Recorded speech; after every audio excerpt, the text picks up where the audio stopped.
అందరికీ నమస్కారం. నా పేరు లైసెట్ శ్రీనివాస్. నేను ట్యాక్సీ డ్రైవర్గా జీవనోపాధి గడుపుతుంటాను. నా పెద్ద కుమార్తె పై చదువులకై అమెరికాకు అప్పు చేసి ఆమెను పంపించడం జరిగింది.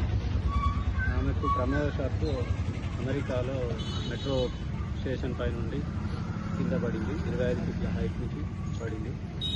పడడం వలన బలమైన గాయాలు తగిలి కోమాలో ఉందని చెప్పి మాకు ఫోన్ రావడం జరిగింది.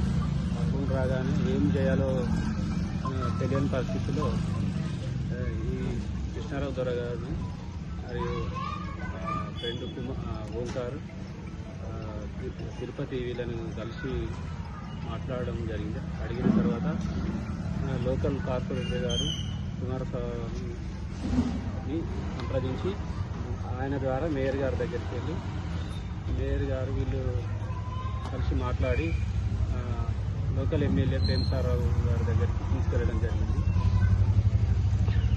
సార్ మేము ఏం చేయాలో తెలియని పరిస్థితిలో సార్ మాకు అన్ని రకాలుగా ఆదుకుంటారని చెప్పి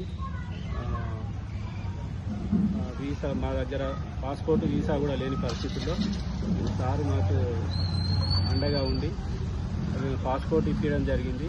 వీసా కూడా ఢిల్లీలో రిజెక్ట్ అయితే మళ్ళీ హైదరాబాద్లో ఇప్పించడం జరిగింది. దానికి అయిన ఖర్చులు ఢిల్లీలో వెళ్ళినప్పుడు, తర్వాత ఇప్పుడు టికెట్ ఛార్జీలు, తర్వాత చేతి ఖర్చులకు మొత్తం ఒక 3,30,000 దాకా సొంత ఖర్చులు సారు సొంతగా ఇవ్వడం జరిగింది. సార్కు జీవితకాలం రుణపడి ఉంటాం. ధన్యవాదాలు.